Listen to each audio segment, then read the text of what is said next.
बोलते हैं, दूसरे को बुलाते हैं, अपने दुख दर्द कहते हैं, लेकिन ये कितनी दूर तक इसकी आवाज जाती है? ज्यादा से ज्यादा एक आध फरलांग तक, इससे आगे इसकी आवाज नहीं जाती। इससे और भी विशेष वस्तु परमात्मा में हमारा अंतःकरण, उसके अंदर मन दिया, उसके अंदर एक जिज्ञा दी। वो शब्द ऐसा है कि दुनिया में किसी कोने पर आप उससे पहुंचा, किसी संसार में नहीं, अनेक ब्रह्मांडों में आप उस शब्द को पहुंचे। तो अंतःकरण, क्योंकि अंतःकरण जो है उसमें भगवान का निवास, और भगवान का निवास है तो सारा ब्रह्मांड, सारी जो चीज है वो तुम्हारे में।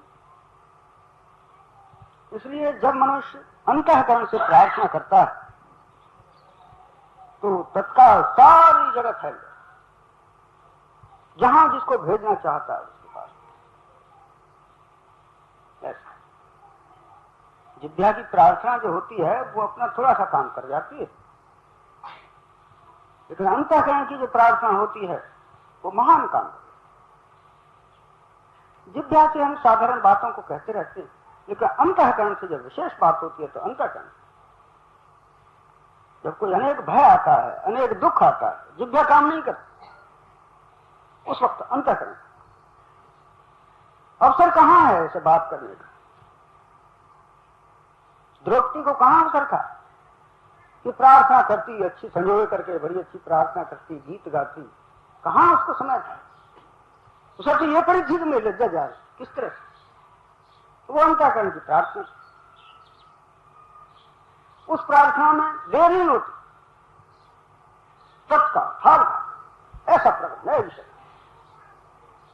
जैसे अभी गवर्नमेंट का भी अच्छे प्रबंध है कि जरा सा कहीं अगर ऐसा बात हो जाती है तो सारे अफसर शरीर कहीं एक्सीडेंट हो जाता है, कहीं कुछ हो जाता है, तत्काल ही सारे प्रबंध होते हैं। लेकिन वो गवर्नमेंट, वो ईश्वर और महान, इसलिए उसके प्रबंध को कह ही नहीं सकता। वो एक क्षण के भी 100 भाग में होते ऐसा। इसीलिए जब अंतःकरण से कोई पुकारता है तो जिस तरह से वो चाहता है उसी तरह से उसके साथ। ये नहीं है कि वो किसी और को भेजे या कुछ करे, स्वतः ही जाकर के उसका प्रबंध।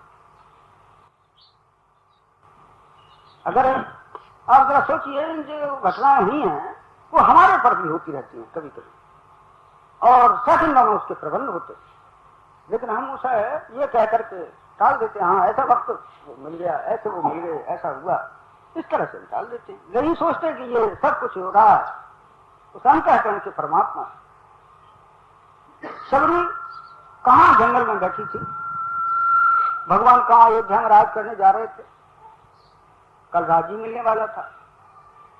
शबरी वहां बैठी बैठी तपस्या कर रही थी, अंतःकरण से पुकार कर रही थी, कब दर्शन होगा? भगवान को राज छोड़कर उसको दर्शन देने के लिए जाना। हम ढूंढते हैं, लेकिन ये निश्चय समझो कि वो तुम्हें पहले ढूंढ रहा है। मां छोटे छोटे बच्चे जो बोल भी नहीं सकते, मां कितना ख्याल रखती है, दूर बैठी रहती है, लेकिन सोचती है कि देर हो गई, बच्चा बोला नहीं, क्या बात है, सो रहा, जाती है उसे उठा करके दूसरी। रो तो दूसरी बात है, तब तो वो कहीं कोने में कहीं सारे घर के काम करती हुई एक कान उसका उसी तरफ लगा रहता है, सबसे बात करती है, सबसे स्नेह करती है, सबके काम करती है, घर का खाना बनाती है, सब कुछ करती है, लेकिन एक कान उसका जो है बच्चे की तरफ लगा। इस तरह से उस परमात्मा का कान हमारी तरफ, लेकिन हम ये समझ नहीं पाते जीवन तो उसका कान हमारी तरफ नहीं, तो ये प्रबंध कैसे होता है? आदमी क्या नहीं कर जाता, लेकिन उसका प्रबंध इतना सराहनीय है। जंगल में शेर भी हो, गाय भी आज भी चल रही है, अगर उसका प्रबंध नहीं होता तो शेर से रह जाते, गाय काहे पर? यहां पर अगर उसका प्रबंध नहीं होता तो वो मालदार या वो शक्तिवान नहीं रहते, गरीबों का कहां निर्वाह होता, लेकिन उसका प्रबंध सराहनीय, एक क्षण में ही सारा प्रबंध। तो वो परमात्मा जो है अंतःकरण में निवास करता है। फिर वो ये देखता रहता है, जैसे माँ देखती रहती है, बच्चे की इच्छा अनुसार काम करती है। छोटे बच्चे, जब तक छोटे बच्चे होते हैं, ना समझ होते हैं, तब तक माँ उनकी समझ से काम करती है। बच्चा चाहता है वही काम करता है, चाहे बच्चे को कोई हानि भी हो, लेकिन बच्चा कहता है यही लेंगे, यही चाकू लेंगे, चाकू दे दे। आप जानती है कि अभी हाथ काट करके आवेगा, लेकिन दे देती प्रेमवश। बच्चा फिर हाथ काटता है और रोता हुआ आता है, तो उसकी मल्लम करता। मैंने तो कहा था, ये भगवान की भी ऐसी बात, हम जो चाहते हैं होता रहता है। वो पीछे पीछे घूमता रहता है कि क्या चाहते, खुशी का। जीवन में ऐसा परमात्मा जो हमारे पीछे पीछे चल रहा है, हमको देख रहा है, हमारी सारी घटनाओं को देख रहा है, क्या चाहता है ये, उससे ज्यादा संसार में और कोई हेतु हमारा हो सकता है? हमने पीछे कभी मुड़कर नहीं देखा, तो वो हमारे पीछे कभी न देखा था। पीछे पीछे हट रहे कहत कबीर कबीर, ऐसा उन्होंने सुना था। ये हर एक के पीछे, लेकिन कभी उसको देखने की कोशिश नहीं की, कभी हमने उसे समझने की कोशिश नहीं की। वो बच्चा बनकर भी आपके घर रहा। माता पिता ने प्रार्थना की कि हम तो ऐसा पुत्र चाहते हैं जो ईश्वर स्वरूप, और ईश्वर स्वरूप दूसरा कहां से आया, वही आए। और एक माँ की इच्छा के अनुसार ही काम करते रहे, कभी ये ख्याल नहीं करवाया कि ये ईश्वर मेरे घर में आया, ये नहीं। तब तो उनका वो बात ही चली जाए। जन्म लेते ही देखिए, रामायण पढ़ते हैं आप, जन्म लिया, माता कौशल्या ने, दशरथ ने ये प्रार्थना की थी कि हम आपसा पुत्र चाहते हैं। वो जन्मे, भय प्रगट कृपाला, दीन दयाला, कौशल्या हितकारी, हर्षित मैकारी, मनमनहारी, अद्भुत रूप में आए। वो अद्भुत रूप देखा, वो भगवान का स्वरूप, चार भुजा वाले, वैसे ही देखे। तो क्या करती है माता, फुल बोली सोमत डोली, तजलता है रूपा, कीजिए शिशुलीला अति प्रिय शीला, यह सुख परमानुपा। भगवान ने क्या किया, सुन वचन सुजाना, रोदन ठाना, वह बालक स्वरूप। कैसे? माता कहती है ये मैंने मुझे कुछ नहीं, मैं तो वही चाहती हूं कि मेरी गोद में तुम खेलो, बस। फिर क्या, छोटा बच्चा होकर के रोने लगा। ऐसे प्रभु के जीवन के लिए, ऐसे प्रभु के समझने के लिए हमारी आंखें, हमारा दिमाग फिर कहां काम कर सकता है, कैसे हम कर सकते, कहां होकर के हमारे अंदर कोई ऐसा ज्ञान है जो इसको देख सके। फिर जिंदगी खत्म, चलते रहो, वही पुत्र वही माँ, सारे खेल वैसे, वही लड़का कौशल्या के घर जन्मे, ऐसे ही जा करके यशोदा के घर जन्मे, यशोदा ने हाथ पैर बांध दिए, नटखट है,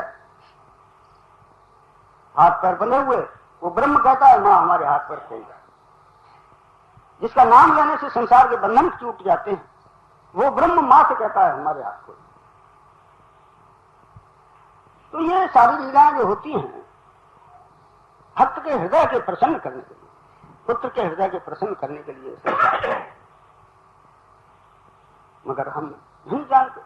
जब कभी ऐसा होता है, जब इच्छा उमड़ती है, दुख से सुख से, किसी तरह से, भक्ति से, ज्ञान से, किसी के कहने से, अपने हृदय से, जब कभी ऐसा होता है कि ऐसे इस महाप्रभु का कैसे दर्शन करें,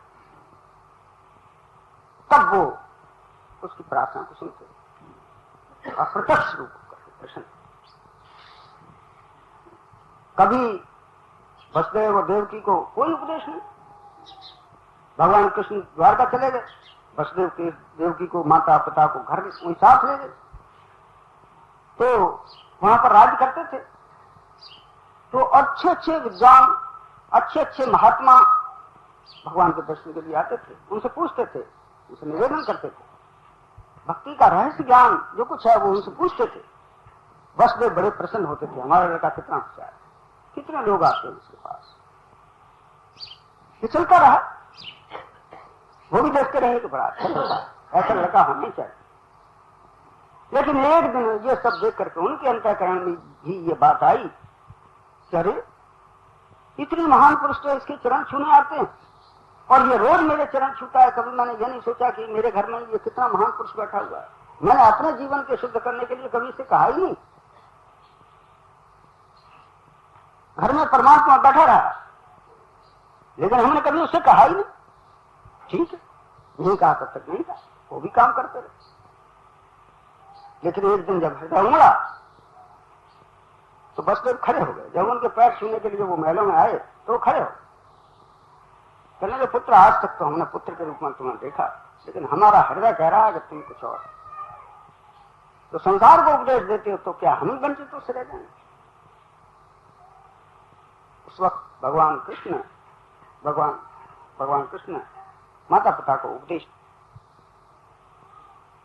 बतलाया कि संसार है, आपने मुझे पुत्र के रूप में चाहा था, इसलिए मैं पुत्र ही बनकर के आपके यहाँ रहना चाहता था। आज आपकी इच्छा ये हुई है तो ये ज्ञान भी आपके लिए। ऐसे जीवन में कभी हमारे में जो उद्गार आते हैं, हृदय खुलता है, तो परमात्मा तो दूर है ही नहीं। वो इतना नजदीक है जितना कोई और कोई हो ही नहीं सकता। अंतःकरण जिसमें सब चीजें हैं उसी में वो बैठा हुआ है। जो बात तुम सोचते हो परमात्मा के पास होकर के आती है, पहले वहां होकर के आती है, इसलिए उसका प्रबंध वो फौरन।